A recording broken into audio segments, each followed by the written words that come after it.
Buenos días, un saludo muy afectuoso y cordial a todos ustedes que han querido hacerse presentes esta mañana ante un acontecimiento que yo creo que, sin duda alguna, es histórico. Señor presidente de la Fundación Valí de la Maza, señor deán, señor director de la Fundación Catedral, señoras y señores. Ante el magnífico tímpano que corona, orlado de ancianos músicos y sostenido por imponentes pilares que son profetas y apóstoles de este pórtico de la gloria, intuimos que este refleja la majestad del Señor del tiempo, de la historia y de la eternidad. Sentimos estupor por la belleza intacta, pues no se han añadido pigmentos ni otros elementos decorativos cuando se acaban ahora de cumplir 850 años de la concesión de la pensión vitalicia otorgada al maestro Mateo por el rey Fernando II de León en el año de gracia de nuestro Señor de 1168, que se convirtió en su mecenas y protector de esta catedral. Y han transcurrido ya 830 años desde la colocación de los dinteles que los sostienen en los primeros albores del reinado Alfonso IX, sucesor de aquel e igualmente comprometido en el mecenazgo de la obra mateana que promovería la solemne consagración de toda la Basílica del Señor Santiago en el año 1211. Tras más de 10 años de estudios minuciosos y reiterados análisis y delicado trabajo de restauración, al mediar el año 2018 presentamos a través de los medios de comunicación el resultado de estas acciones que se suman a una historia que comenzó hace 8 siglos y medio.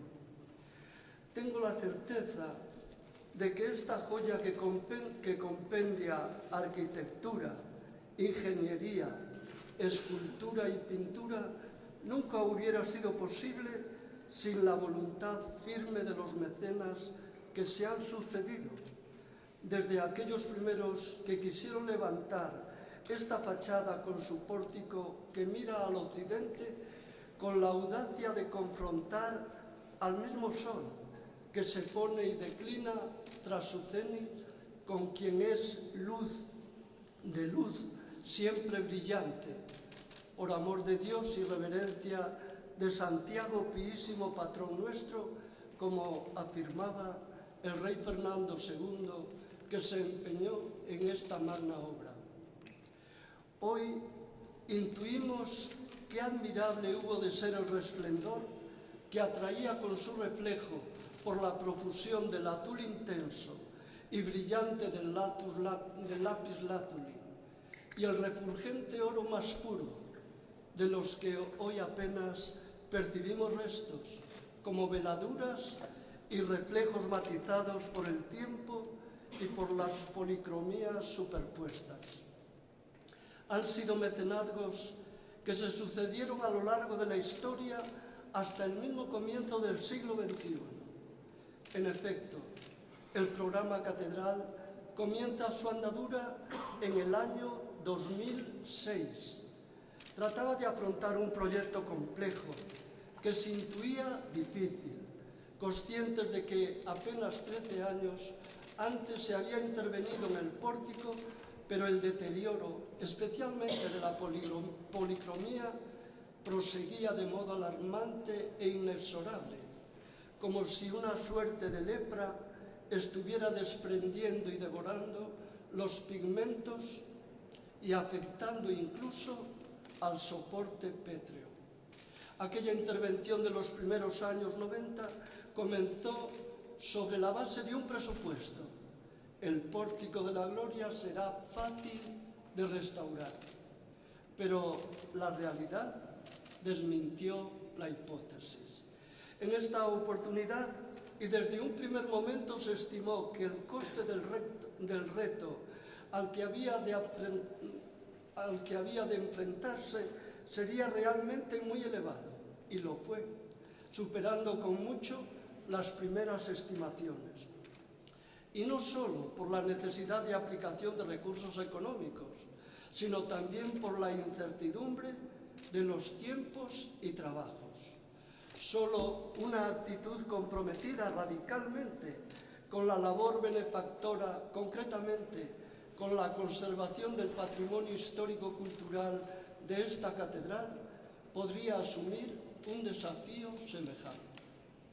Esta ha sido la Fundación Barrié, institución que venía colaborando intensamente en la rehabilitación, estudio, difusión y conservación del patrimonio de la catedral, con intervenciones señeras como la reconstrucción parcial del coro pétreo de Mateo o la recuperación tras intensos estudios de los instrumentos del pórtico y la financiación de trabajos de investigación y catalogación en el archivo y el museo catedralicios, imprescindibles para procurar el quehacer de los estudiosos.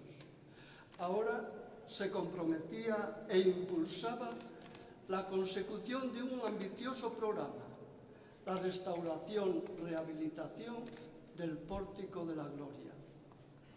Era, y lo fue, un proyecto arriesgado, ante la dificultad, por no decir imposibilidad, de prever con cierta seguridad en aquel estado de cosas cuál era el verdadero alcance de los daños y cómo habría de afrontarse el reto de la intervención con unos criterios básicos irrenunciables: el rigor y la excelencia.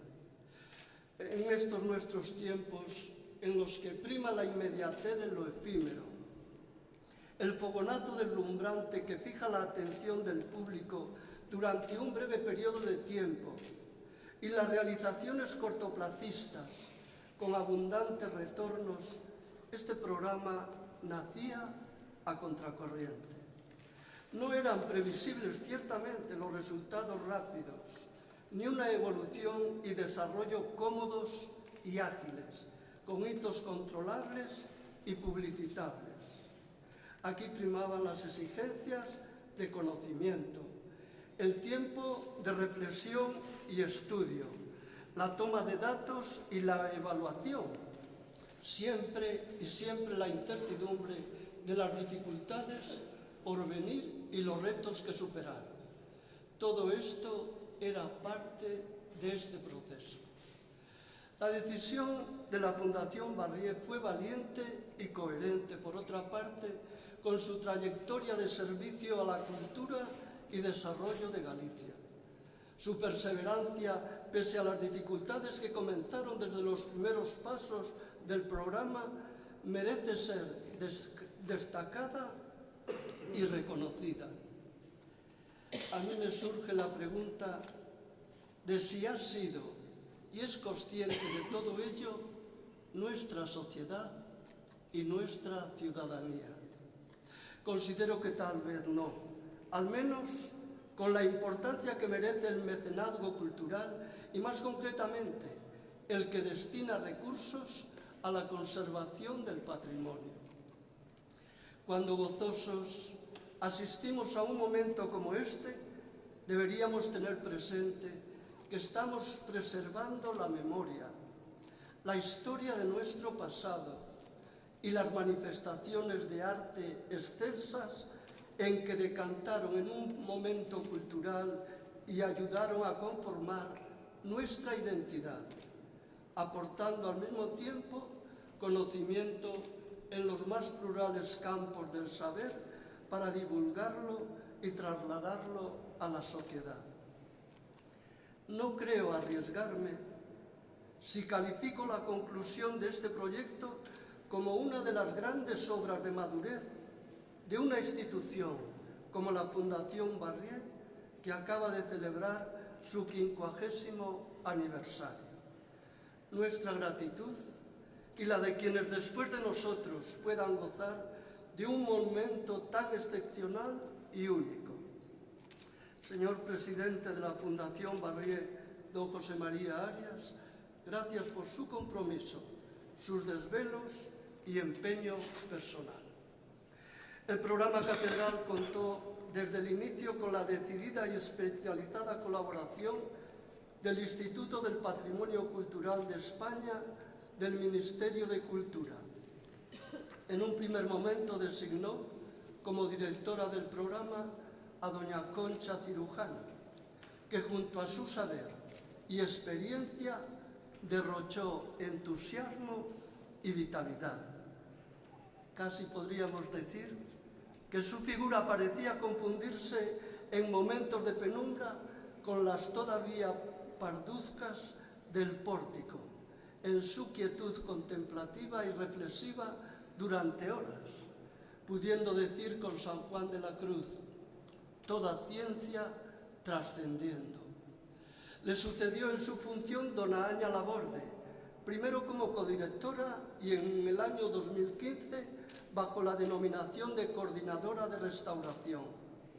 Colaboración que no se limitó a esta alta tarea de dirección o coordinación, sino que le impuso una implicación y compromiso de equipos, laboratorios y personal de altísima cualificación vinculados al Instituto.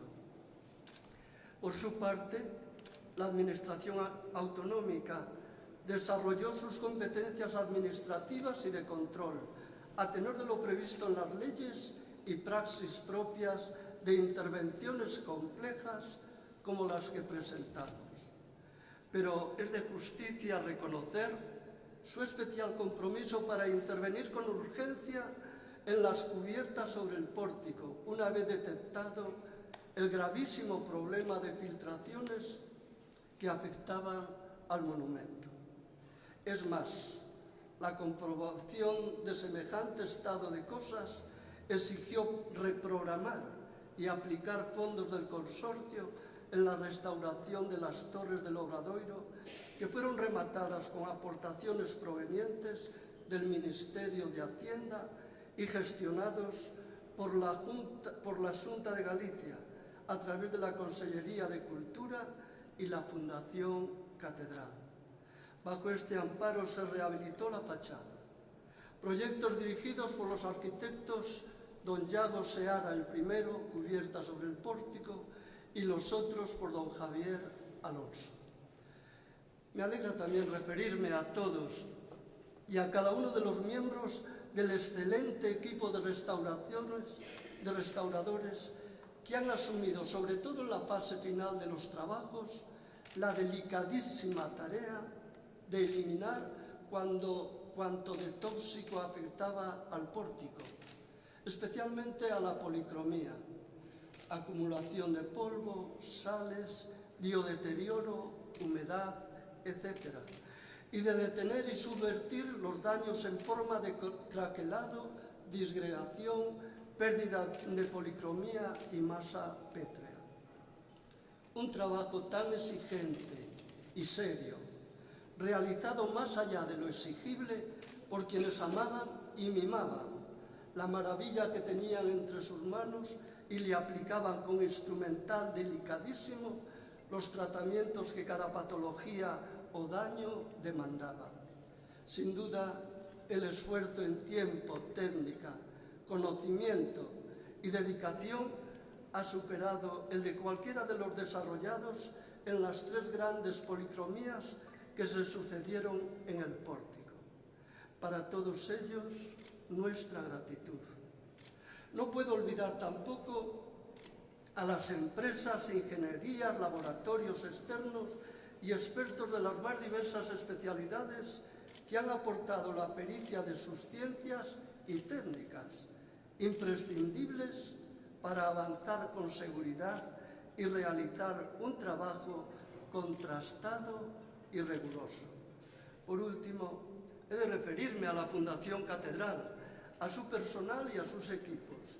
Esta institución asumió la dirección facultativa de las obras, la gestión económica administrativa y la dirección in situ de los trabajos. Si antes aludía al programa Catedral como obra de madurez señera de la Fundación Barrié, ahora creo no excederme si afirmo que para la Fundación Catedral supone acreditar su mayoría de edad tan solo 10 años después de su creación. Mi reconocimiento a cuantos de un modo u otro desarrollan su trabajo o colaboran con la Fundación. Permitidme que aluda a 2 personas que han asumido tareas especialmente relevantes en este proyecto. Doña Noelia Márquez, responsable de restauración, y doña Laura Corbilain, responsable de la administración. Estamos presentando hoy el Pórtico de la Gloria tras la conclusión de los trabajos de restauración-rehabilitación desarrollados con tanto esfuerzo y esmero como he tratado de desglosar. Pero hemos de concienciarnos de que a partir de ahora disfrutar de esta magnífica joya exigirá atenciones constantes, controles permanentes y protocolos de conservación preventiva. Un esmero exquisito que nos demandan las generaciones futuras a modo de eco del devenir histórico. Somos custodios de una herencia que hemos de transmitir y que hemos de legar. Esta labor debe comenzar hoy mismo. Muchas gracias.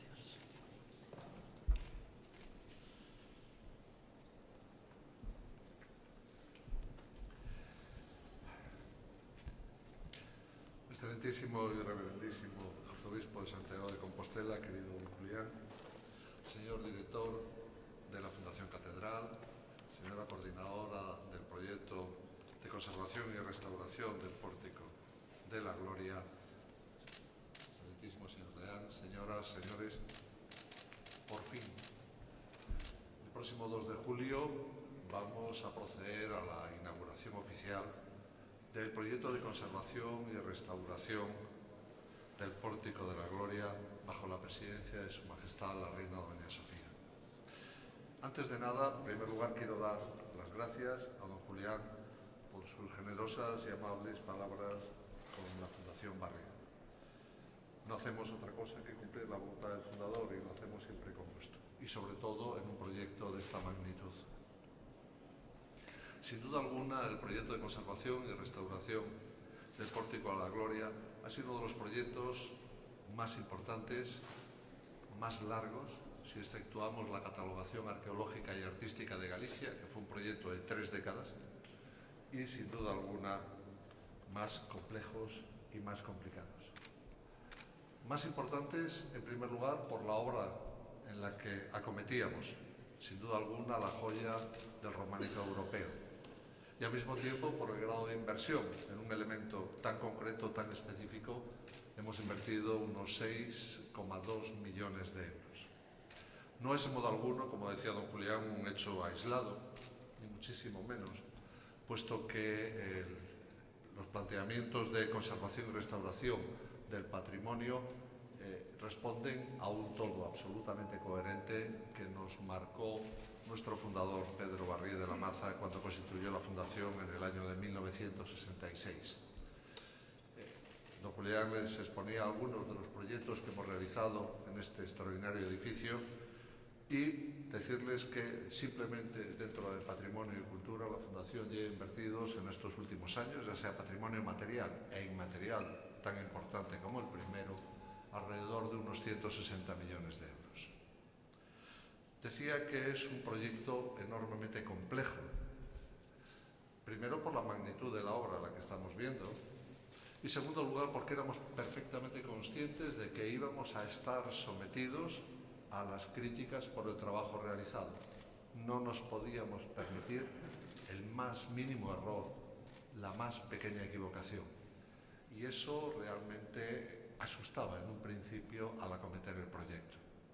Por eso lo primero que se hizo fue establecer un comité científico que asesorase cómo abordar el proyecto y en las primeras fases un comité de seguimiento. No quiero olvidarme de nadie, he traído algunos y seguramente pido perdón por si me olvido de otros. Evidentemente el Instituto de Patrimonio Cultural de España,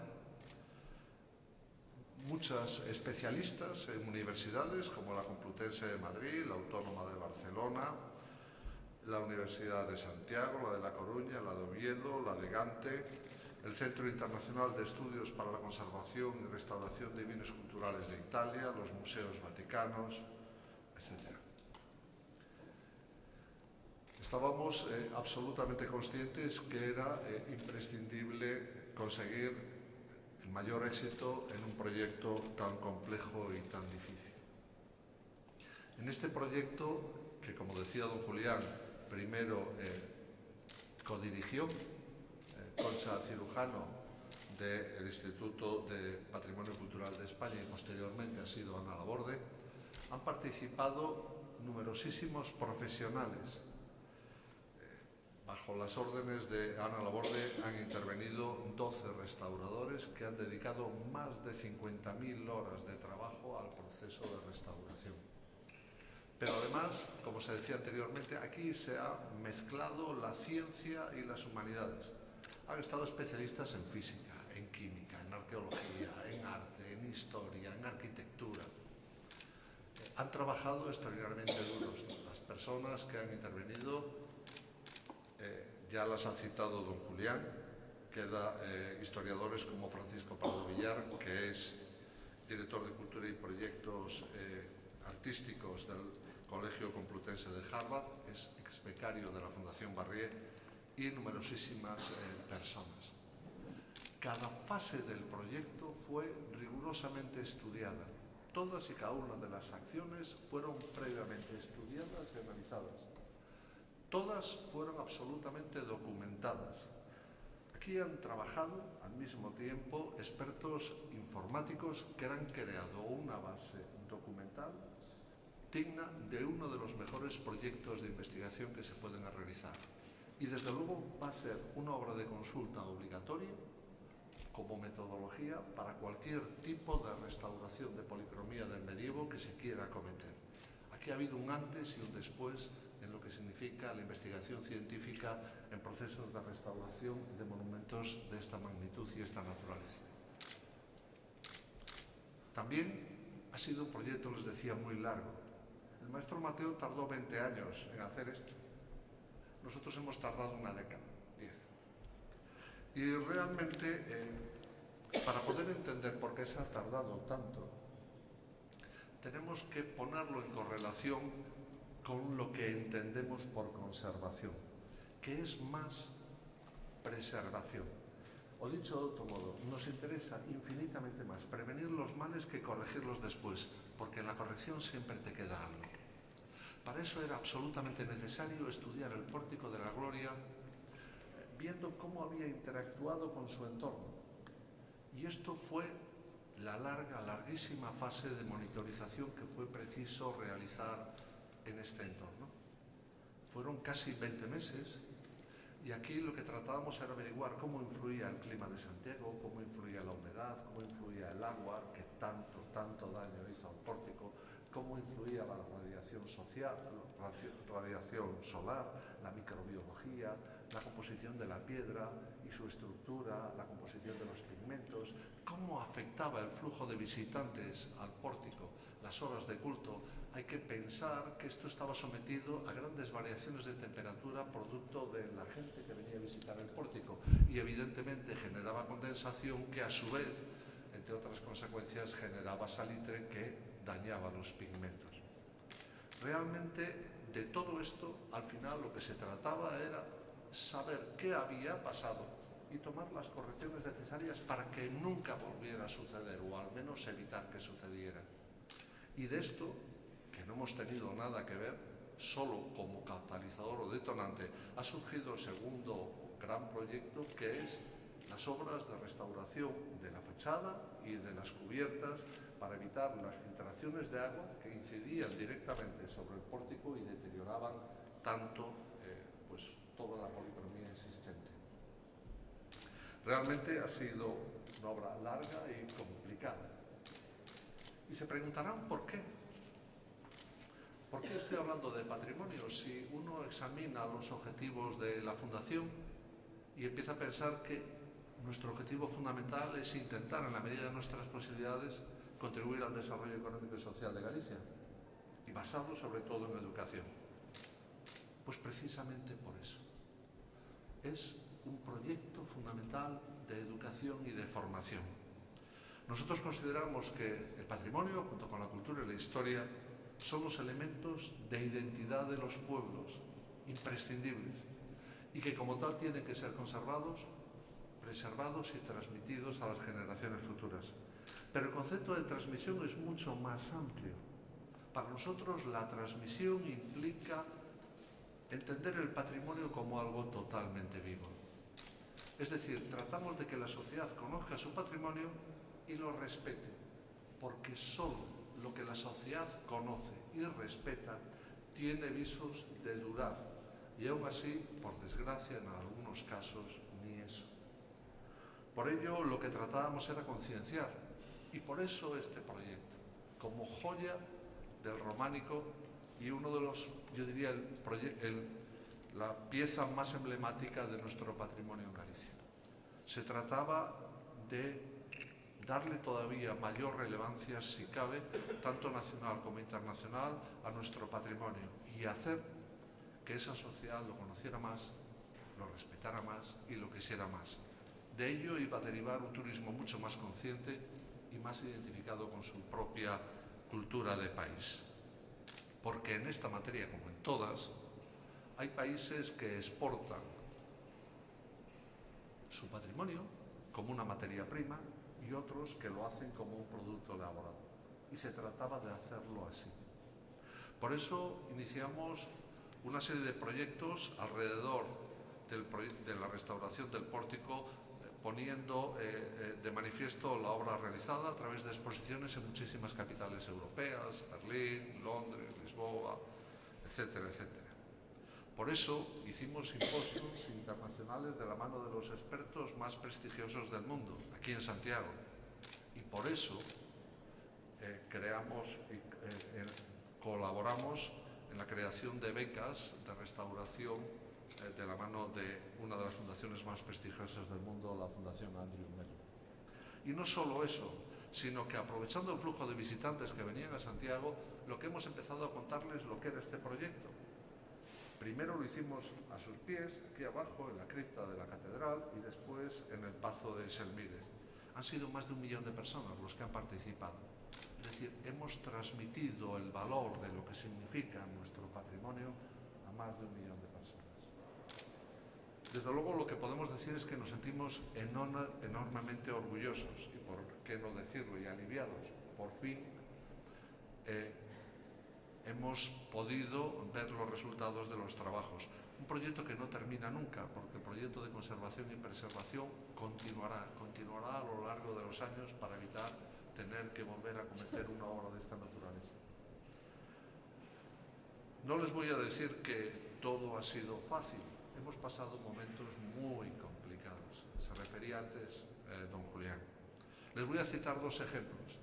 El primero, era muy difícil que la gente pudiera entender el por qué tan largo el proceso de monitorización. No hay que olvidar que a pesar de que han disfrutado de lo que es el proyecto de restauración y conservación, en estos momentos 1 millón de personas, para otra mucha gente no pudo, al desplazarse a Santiago, poder ver el pórtico.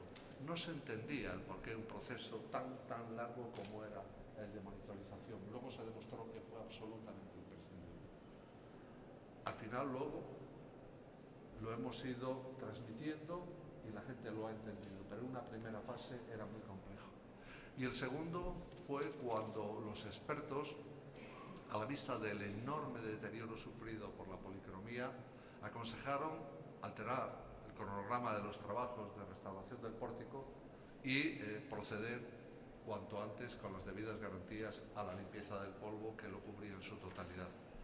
Bueno, en un planning tan controlado, el hecho de que tuviéramos que alterar el cronograma en una primera fase, Ana lo sabe bien, no fue entendido, costó mucho esfuerzo, pero al final fue aprobado y hoy en día podemos disfrutar de la obra. Quiero dar las gracias y felicitar a todos los que han participado en este proyecto. El Instituto de Patrimonio Cultural de España, a través de sus profesionales, el arquitecto de la catedral, la directora de restauración, la Dirección General de Patrimonio de la Xunta de Galicia, la Fundación Catedral y tantos otros que han hecho realidad este proyecto para que lo puedan ser y seguir de disfrutar las generaciones futuras. Y también dar las gracias por su comprensión a todas aquellas personas que a lo largo de esta larguísima década pues no han tenido la oportunidad, cuando han venido aquí, de poder disfrutar del pórtico, pero creo que su comprensión ha merecido la pena. Y nada más, muchas gracias a ustedes. Gracias. Mire, a partir de este momento, tanto don Daniel Lorenzo, como director de la Fundación Catedral, como doña Ana Laborde, coordinadora del proyecto de restauración, van a estar a su disposición para todo tipo de preguntas técnicas que quieren que les hagan con relación a esta obra. Por favor, venid para acá y estáis a la disposición de los periodistas. Gracias.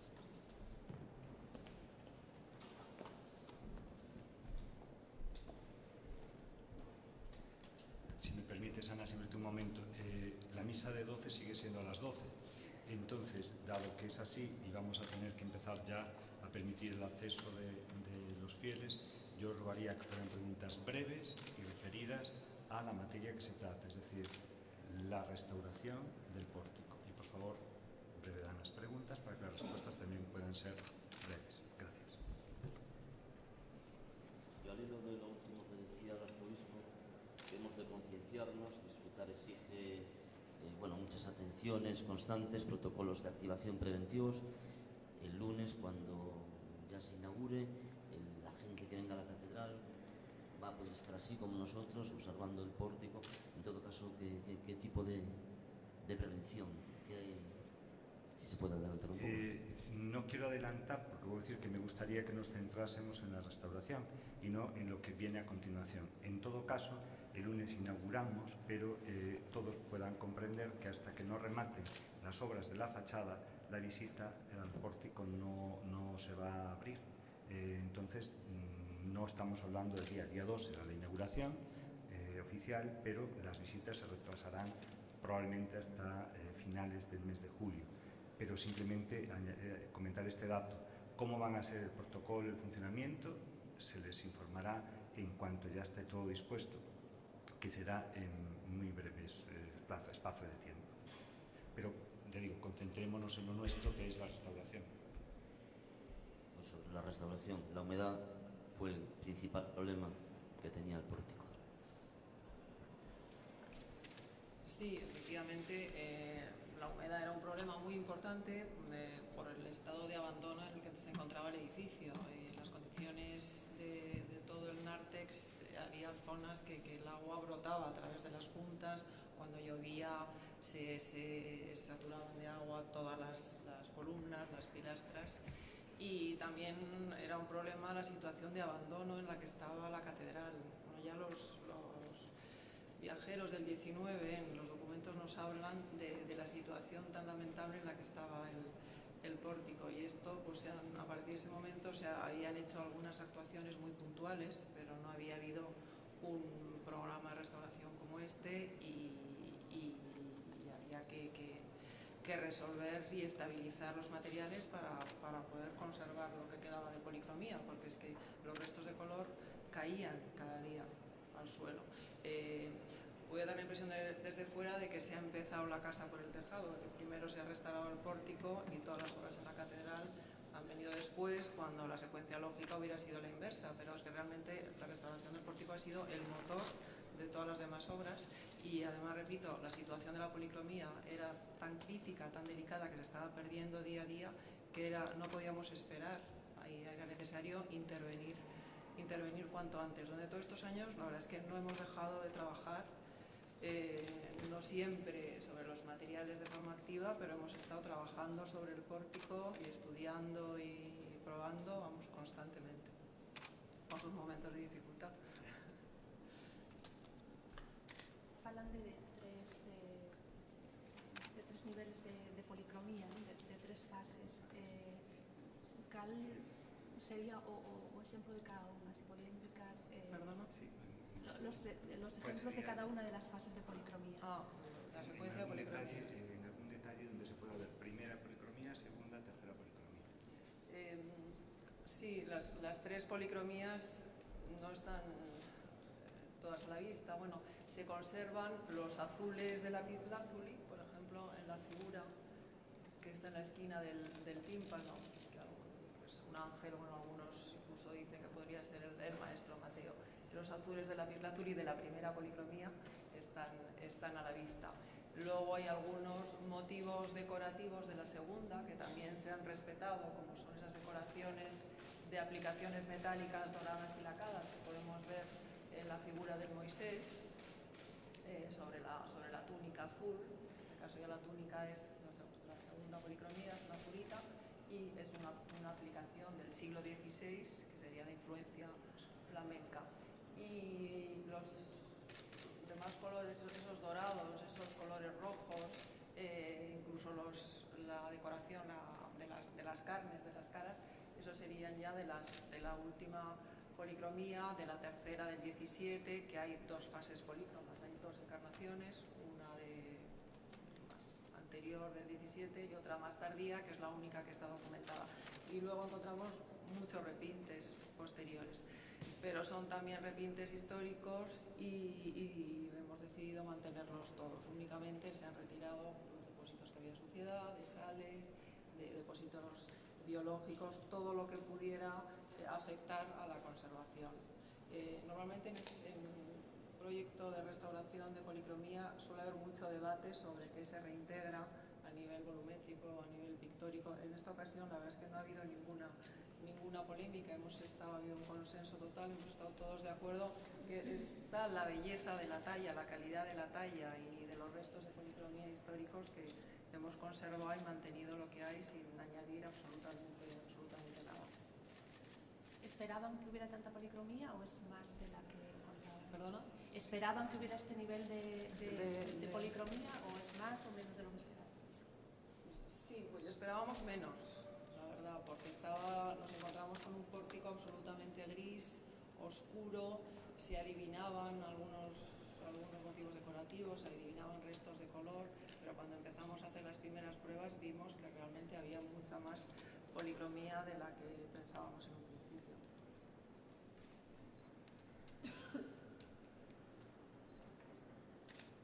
Realmente la policromía era mayor en la parte central o es simplemente el deterioro el que produjo que los laterales estén grises. No, todo el nártex, o sea, todo este espacio estaba policromado. Hemos encontrado restos en las bases de las columnas de la contrafachada, restos de oro y restos de lapislázuli durante la restauración. O sea, hay que pensar que la primera policromía, el impacto visual que debía de tener era impresionante, estaba todo absolutamente decorado. Luego se ha conservado lo que se ha conservado, porque pues, hubo intervenciones de aplicaciones de cal en los paramentos, retirada de cales con sistemas muy agresivos, limpiezas, pues también no en todas las épocas históricas se valoraba el color como en época medieval o en época renacentista. Luego había un gusto por las monocromías, por ejemplo en el 19, y se cambió la imagen de este pórtico. Y tenemos zonas totalmente arrasadas y arrasadas intencionadamente. Hay algún dato en archivo que hablan de los cuchillos que usaban para quitar la cal y lo que se hubiera conservado de color. Una cosa que, aprovechando la pregunta, me gustaría insistir, que bueno, se habla siempre en la prensa de toda la intervención de las universidades extranjeras, laboratorios extranjeros. Digo con orgullo que la verdad es que hemos tenido un equipo de investigación y una colaboración de universidades españolas fantástica.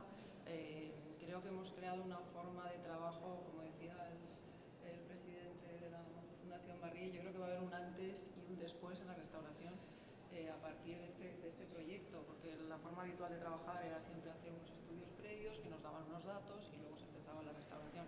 Aquellos estudios previos que han sido especialmente intensos y magníficos, nos dieron una pauta para empezar a trabajar, porque luego el momento de la verdad viene cuando uno se enfrenta a los materiales y uno empieza a restaurar físicamente.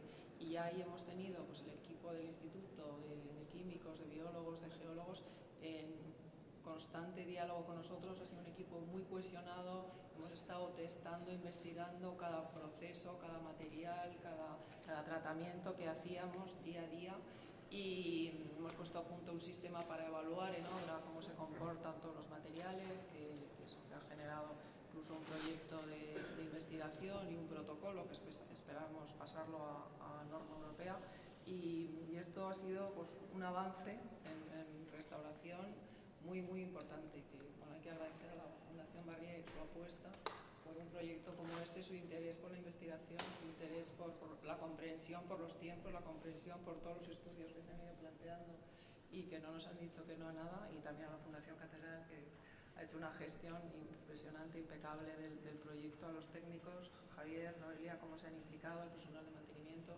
Bueno, ha sido una satisfacción y un lujo trabajar aquí. De todo lo que se han encontrado, me gustaría saber qué es lo que más le ha sorprendido en el pórtico. Pues la calidad, la excelencia. La verdad es que es una obra tan excelente. Yo creo que los historiadores del arte hablaban siempre de influencias de otras portadas europeas. Yo creo que es un poco al revés. Que aquí trabajaron los mejores artistas del momento. Es una obra tan innovadora, de una calidad que nos emocionaba al equipo cada día, y cada día descubríamos nuevas cosas. Pues la calidad de la talla, los detalles, la minuciosidad de los pliegues, de los tocados, de los peinados. Hay una persona estudiando precisamente todos esos tocados, esos peinados. Me dice que tenía que haber un estilista entre el personal entre los tallistas, ¿no? Indicando, pues no son, en esta época eran modelos preestablecidos, aquí se va mucho más allá, hay una variedad, no hay dos figuras con los cabellos iguales, la postura de las piernas, los pliegues de la túnica, todo eso ha sido muy impresionante. Yo tengo que hacer de malo, pero me temo que ya tenemos que suspender este momento de las preguntas y rueda de prensa. En todo caso, habrá oportunidad de seguir avanzando más información y más datos con calma. Tenemos ya que disponernos para la celebración de la misa del peregrino.